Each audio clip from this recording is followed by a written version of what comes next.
Hello Kitty, me gusta mi titties, me gusta mi booty. Hoy me tomé selfie con filtro Hello Kitty. Hello, everyone, and welcome to episode 7 of Dangerous Games Podcast. I am Courtney from Reckless Cards, and this is my beautiful, bright ray of sunshine Oh, wow. co-host, Wow. Sarah. And so, without further ado, I'm going to let Sarah jump into what she is doing today. Thank you. How are you tonight? I'm good. It's icy here. The kids have been out of school for 2 days. I was a little worried we were going to lose power for tonight, but it is still going strong. So we are surviving. I feel you. We're the same. We're just negative degrees. It's okay. Gross.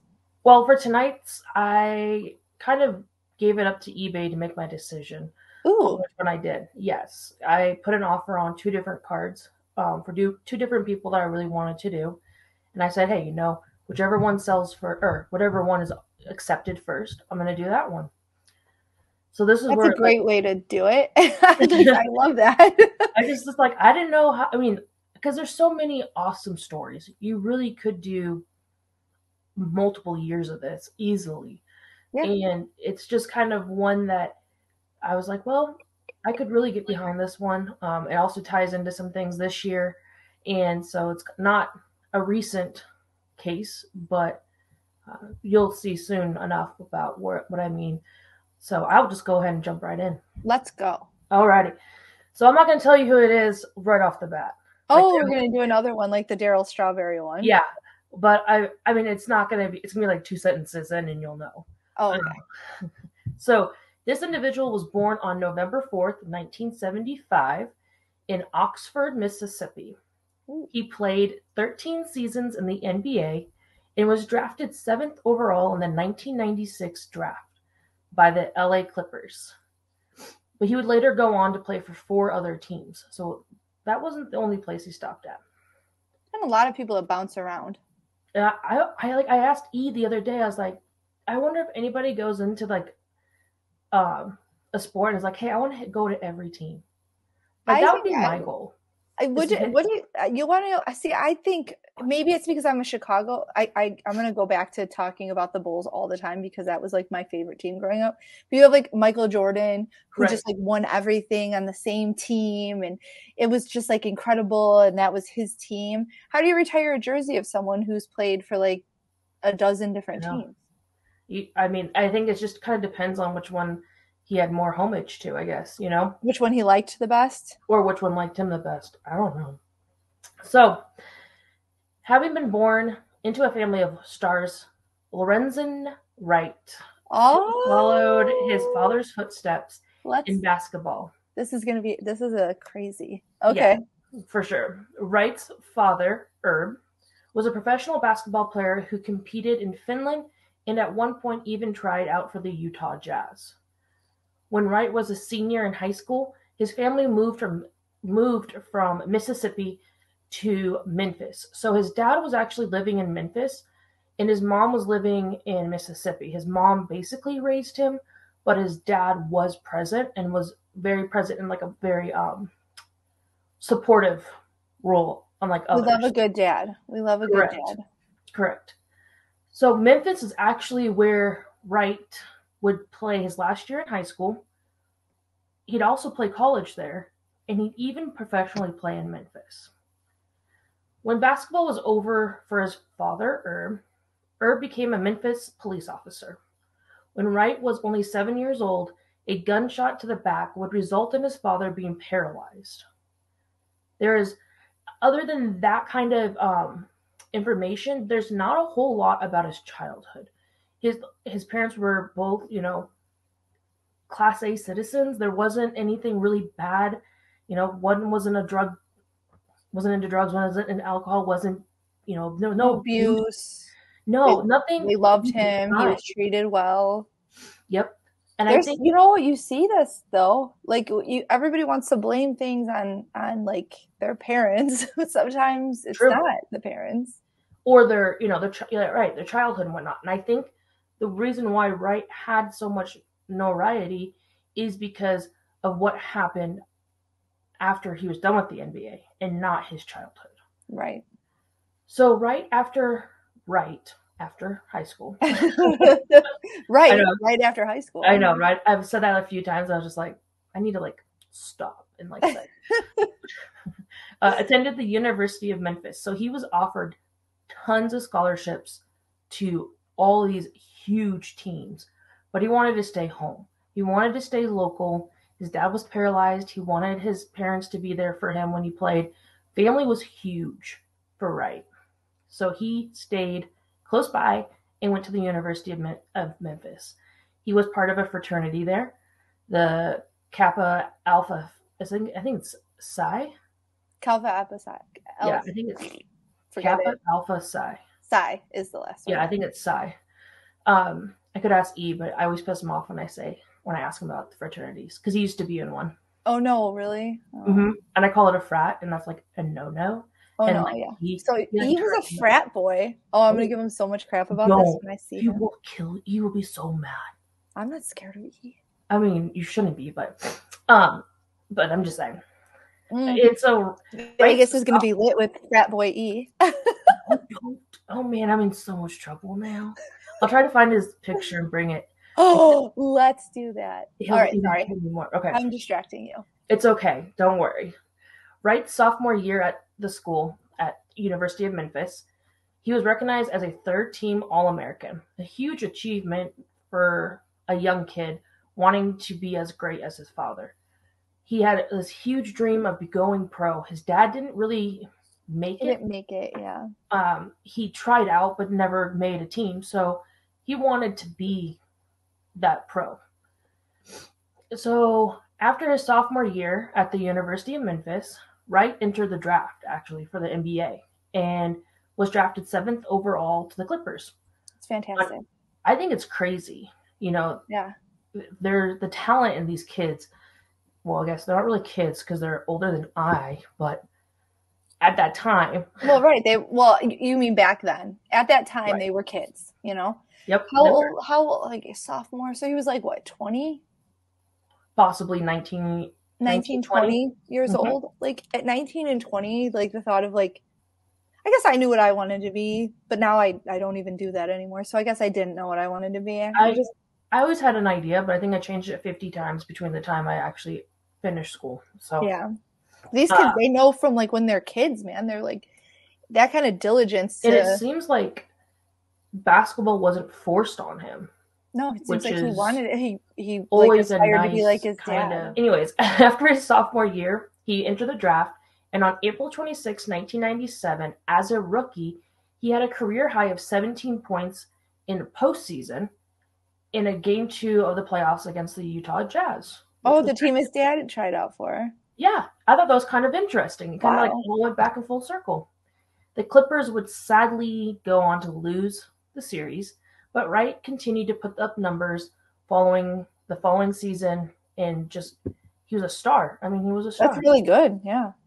Well, Wright would also marry his girlfriend, Sherra Wright, in 1997. Why was I going to 70? I don't know where I was going. Because he was born in 75. I don't know.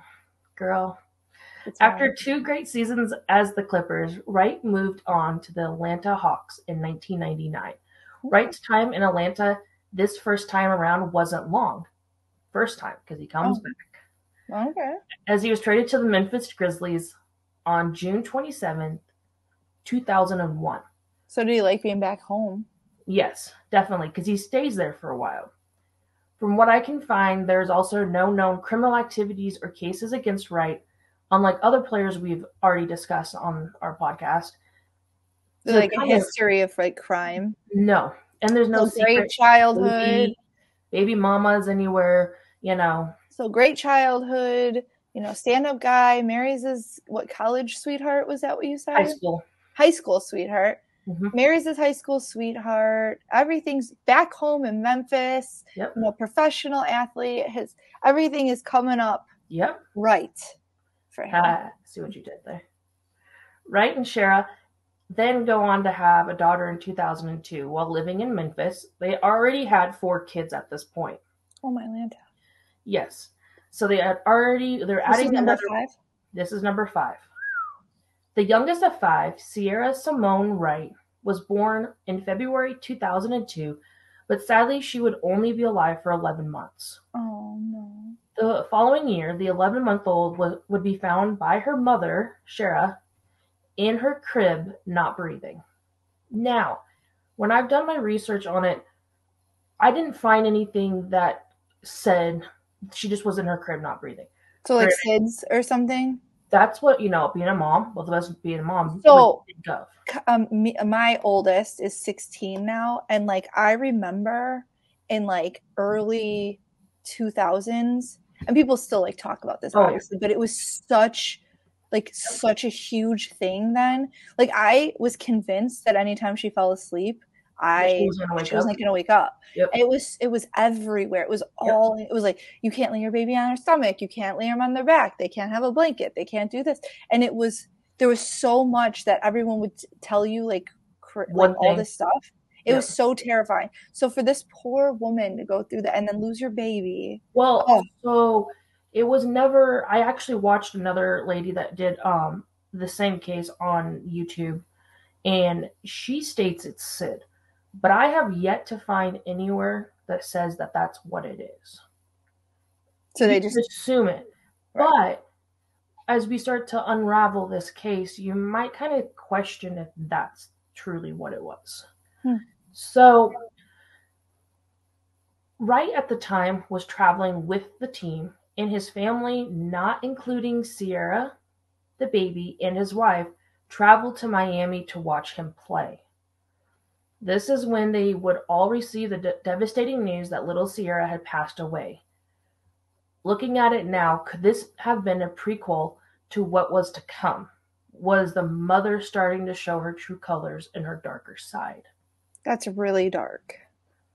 Well, this lady's crazy. Oh, no. During his 5 seasons in Memphis, Wright returned to the University of Memphis to finish his degree. After playing in Memphis for 5 seasons, Wright returned back to Atlanta for the 2006 season. After this, he would go on to play for them for about a season and a half, and then he was traded to the Kings mid-season. From there, he was then traded again to the Cavs, and after that, he was traded to the Kings again. Or to the Cavs, right, after being traded to Kings. And he played only 1 season for the Cavs. So he played, like, he got traded a lot between these 4 teams. Yeah, okay. And so he actually retired after the season up with the Cavs in 2009 at the age of 35, which I think is kind of young. If you look at like LeBron and all of them right now. Yeah, well, maybe I'm wrong. No, I feel like that's kind of young. It's young, but like a lot of, I don't know. I feel like that's like I think like guys like LeBron and Brady and these guys who play like really a long time. I feel like they're almost one of the kind. Like unless you're like one of those guys, you're not playing that long. You know, yeah, like, you're just like a regular player. But he doesn't sound like he really suffered a whole lot of injuries either. So it kind of was like, did maybe losing his daughter kind of set him back mentally? It would have done that to me. Would have done that to me. I know it would do it to Jeremy. So that he, like, his kids were and is his world. So right. I could honestly see, like, him stepping back and being like, hey, listen, I'm going to focus on my kids because this isn't right. Well, he made enough money. He got his degree. Yep. So after that, there's no real information or articles regarding what happened between February of 2009, so the end of the season, and February of 2010, other than Wright filed for divorce from Sherra. By February of 2010, the divorce was final and both had moved on from each other. But one person had already moved on years prior to this divorce, and that secret only came up to light when there was blood on their hands. Oh no. Sherra had been secretly involved with the landscaper at their residence. This was going on for some time, and some believe that this is the reason why Wright filed for divorce in the first place. But even after Sherra got what she wanted, the landscaper, and separation from Wright, she still wasn't happy. There was a dark side to Sherra, a deadly side. According to his now ex-wife, So this is all her saying, because you can't ask him.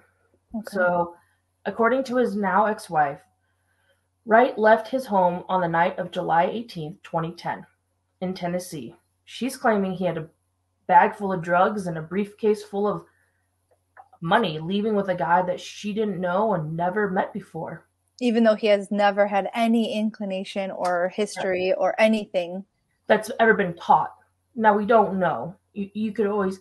She Right. made him out to being like part of the cartel, which was really weird. Yeah. And that's kind of like how Deborah, that's Wright's mom, was kind of like, that doesn't make any sense. So after that... So this woman who's having an affair and lying and correct. all of this stuff that's going on, all of a sudden he's part of the cartel. Yeah. Okay. Yeah. Okay. So I'm caught up. This is where like the crazy starts occurring. So after that, nobody heard from him or saw him again. Wright had missed attending his sister's baby shower and wasn't returning anyone's calls, especially from his kids. Oh, that's not... At that point, Wright's mother believed that something wasn't right. So they filed a missing... It was 12 days after the last time anyone had seen or heard from him. His family reported him missing to authorities. But this is really interesting. It's kind of a side note. The day after, so the 19th, there's a 911 phone call to obviously the operators, but from an undisclosed location, undisclosed person. And there's 11 gunshots heard in the background. And the person is on the line saying, hello, hello. And the operator's, trying to talk back, and all you hear is just 11 shots go off. And then the person gets back on, is like, hello, like acting like there's some type of connection issue. The 911 operator hung up on them and never reported that. How many times do you hear of this where like the 911 operator, like there's always like really, really good ones too. But like when you hear a story of like a 911 operator, like the dispatch just being like, she thought it was just a prank call. So she marked it as that. Literally after they went back and reviewed it, it pinpointed exactly where his body was found. So that could have saved the family a lot of time. And I think that the Wright family actually went back and sued the dispatch company because they failed. And I mean, I completely agree. I've heard the phone call, and it's gut-wrenching. Like, I don't even understand how you wouldn't escalate it. But that's not me. I don't work there. So other than that, they just kind of, they had no clue what happened to him. So he's been missing for 12 days. At that point, a missing person, his ex-wife or separated wife, I guess at this point, tells everyone that he left with a bag of money with like creepy men and drugs. Because that's what I would do. And I wouldn't tell anyone. Tried to push the cops away, stating that Wright just left and that was it. Sadly, on July 28th, 10 days after anyone had seen him, Wright's body was found in a wooded area close by their old residence. This is where it gets kind of weird. Wright wouldn't just like walk through the woods on a stroll and pass away. With drugs. Right. And money. And some guys. No, Wright was lured into this woods by his ex-wife. Days leading up to the 10th, Sherra had exchanged hundreds of text messages with Wright, telling him to meet her in the woods for a sexual encounter, which apparently was common for them, as they used to go to the woods to do such activities. Wright dismissed the invitation to join her until the 10th of July. Wright met Sherra in the woods to have this sexual relations with her and was ambushed by Billy Turner, the landscaper. This whole event being constructed and executed by Sherra, but out of jealousy and love from Billy. Billy loved Sherra and believed that what she said about Wright needing to be removed in order for them to be together forever pushed Turner to assist in killing Wright. None of this information would come to light until years later when the gun believed to have been used in the murder was found in a lake in Mississippi. Wright's mother pleaded with the community to come forward and asked Crime Stoppers to help her find justice for her son at the time that they found that gun. She offered as much money as this woman could, and to find out that this is why, and this is who did it, somebody close to home. The police for a long time had nothing to go on, and the case almost went cold, until an anonymous tip led them to look into Sherra more. Remember that landscaper, Billy Turner? Well, he was in custody for a different reason and started spilling the beans on Sherra. Turner painted a picture of the scene and planning for murdering Wright. Turner stated that all of the plans to kill Wright were all Sherra's idea, and because Turner was so in love with her, he went along with it. During those 10 days Wright was missing, Sherra cashed out a $1 million life insurance policy that had been taken out on Wright. Sherra took this money, which was intended for Wright's 6 children. Apparently he had, so they had another one, but the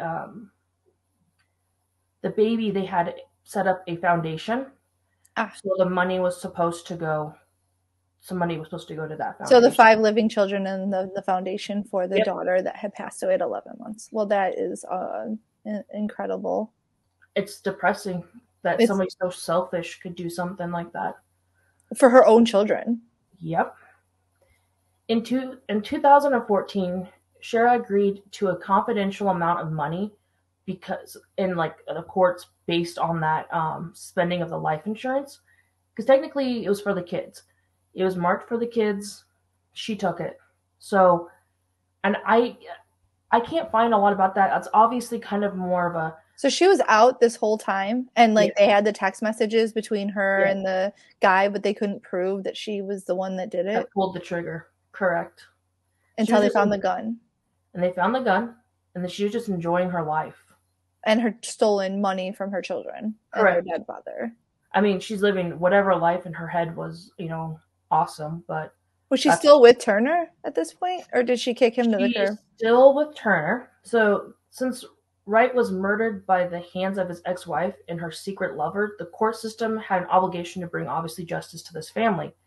The prosecutor assigned to the case told Wright's mother that they were pushing for first-degree murder for both Sherra and Turner. Good. In a plea agreement, this is where I hate plea agreements. I hate them. I think it just takes away any type of remorse or any type of like punishment. I feel like there shouldn't be a plea, like they have the body. It's not like the only time where I'm like, I understand even a plea agreement is when someone killed somebody and hid the body. And the family's like, I want to bring my family member home.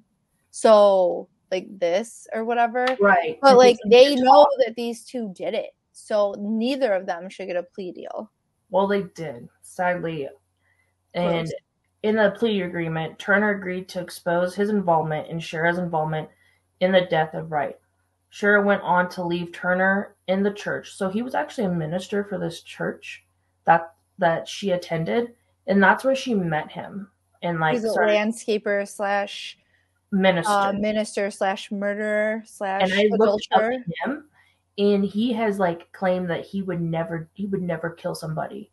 And that I was just like, you already admitted to shooting Wright. Like, are we having moments here? Because like you hear people like that. And it's like he admitted it, and then he's like, well, actually, I didn't do it. I would never do that. I'm a God-fearing man, and it's like, wow, like it really hits the gut because it's like you're taking away any type of closure or justice for the victim when you start to say, oh, it wasn't really me. I just said it.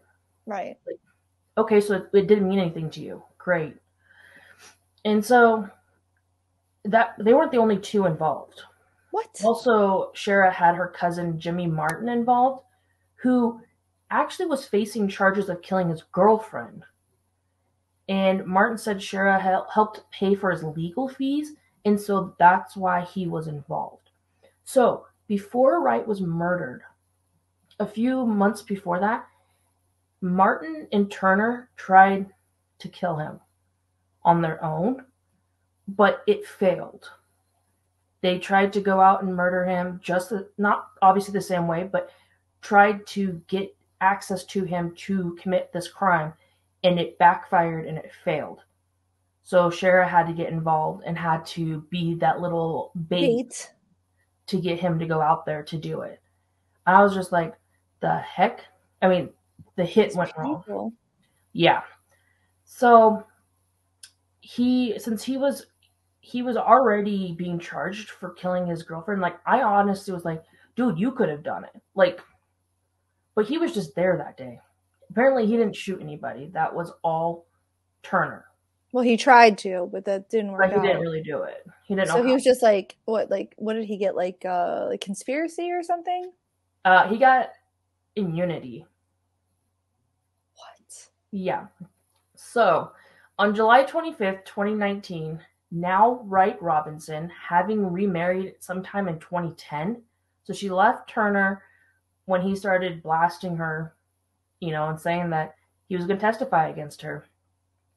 She actually pled guilty to facilitation of first-degree murder in the shooting death of Wright and was sentenced to only 30 years in prison. Sherra has tried numerous times since then to get out of prison on parole, but all have been denied. Good. Sherra is currently serving her time in a women's facility in Tennessee. Turner was given 24 years for his role in the murder. He actually pulled the trigger, and because of the plea deal, right? So he got 24. Unbelievable. But he's not getting out anytime because he was already facing life charges and was already in there. So now he basically got, I think he has one life, so they're concurrent, in 41 extra years. This man ain't getting out anytime soon. What was his other one for? For another case. They didn't say what it was for. He had murdered some so other he's member. Mr. God-fearing, I would never kill anyone, but has killed 2 people and is now in prison for the rest of his life, man. Yes. Get the fuck out of here. I know. That's exactly what I was like. I was watching his interview and I was like, God-fearing. I feel like these people are like delusional. Like when people act like they do these things and then they're like, it wasn't me. Even or bipolar, or there's some type of mental issue going on. You can't blame, like, I know lots of bipolar people who don't just like go kill people. So no, but the snap of changing is what I meant more than just the act of doing that. I would never say that. No. Just the kind of 1 minute you're talking to somebody and the next minute you're talking to somebody else. That really quick snap. Yeah. And then sometimes they don't remember what they were saying before. It's just kind of creepy. Something's got to be, like, you can't just a sociopath or a psychopath or something. Yeah. But so Martin was indeed granted immunity from the case, as he was already facing times for murdering his girlfriend, and because he also spilled beans about Sherra. So he was granted immunity. The thing that's funny about that is, though, the immunity would only really hold any merit if they went to trial. Right. But it never went to trial because she pled guilty. So part of her plea deal was to plead guilty. Right. Yeah. So he gets immunity. Other guy gets only 24 years added to his life and whatever. And she's getting 30 years. Well, since Sherra has been incarcerated, she has racked up disciplinary. Disciplinary.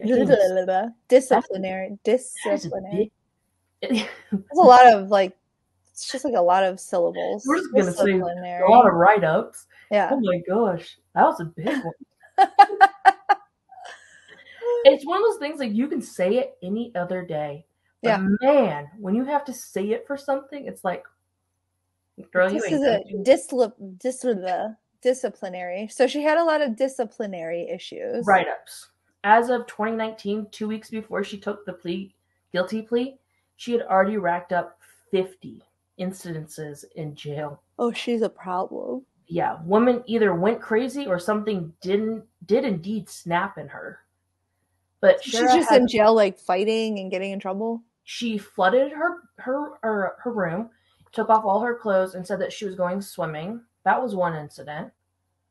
And other incidents, she was just screaming and loud, and she was mad at the doctors or the nurse because they didn't give her medication right on the dot.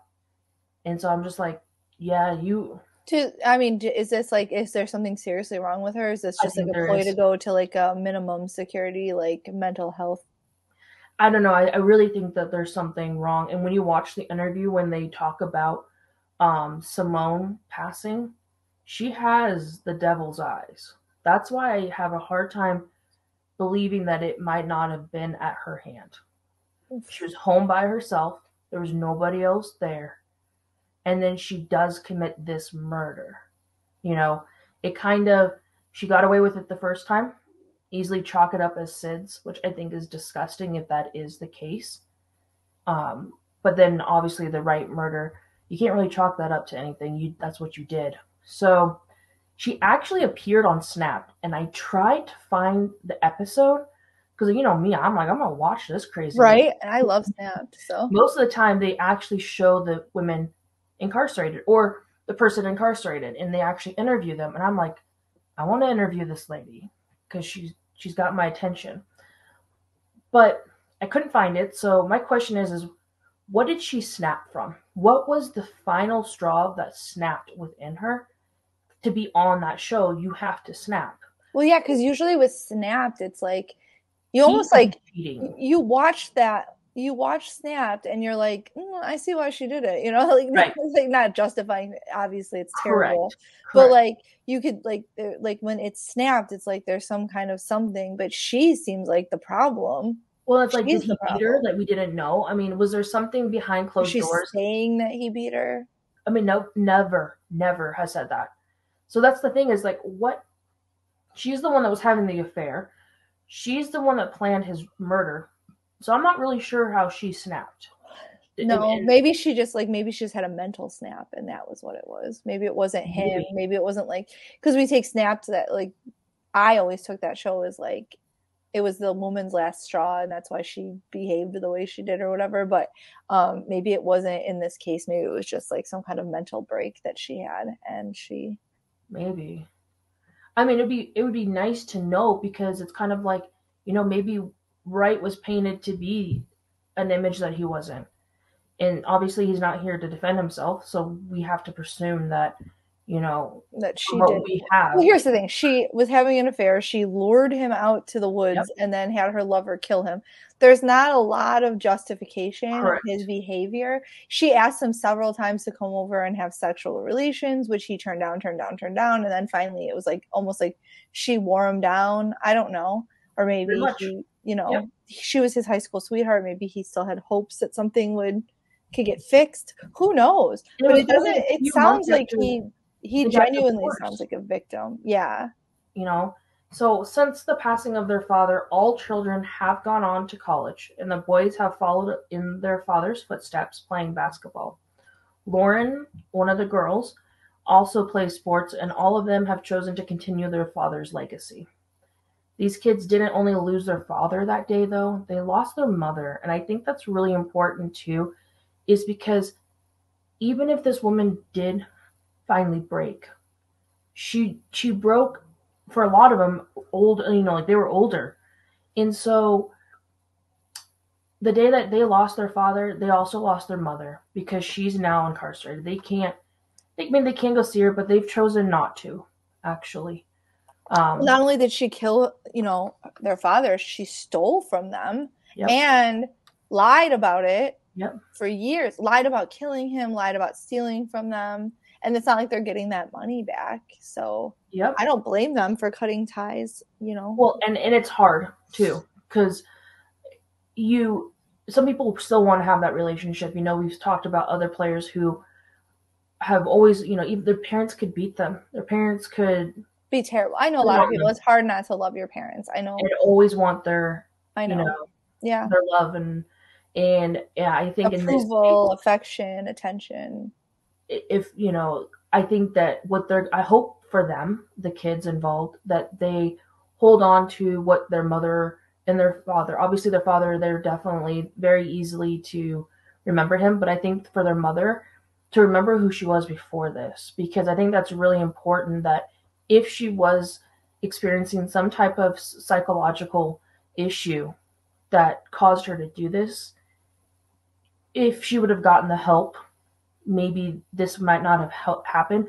Granted, we don't know the extent of her illnesses and if there is any illnesses. She could have just done it for the money.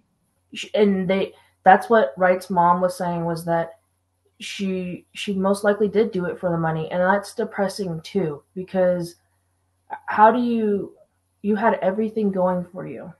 Yeah. Granted, he did divorce her because she was having an affair. Well, and she got away with it for a really long time. So I'm sure she was like, yeah, this was the way to go. I get all the money. I get my man's, my side man. And then I get rid of the side man and get a new man. Yeah, it was a long time. I feel like some people think that they get away with it so long that they're just, I couldn't do that. So let me tell you.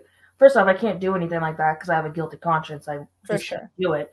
Secondly, I couldn't do it and not think that I wasn't being watched 24/7. It would ruin my life. I would be convinced that like any second someone was coming for me. I'd be like, well, I'm going to jail. Today's the day. I'd wake up every morning for 7 years and be like, today's the day I go to jail for murder. Isn't there like a show called like I Finally Got Caught or something like that? And like, seriously, that would be me.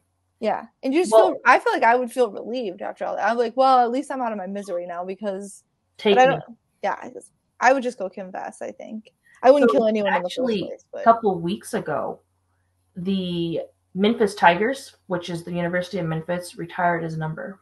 I remember seeing that.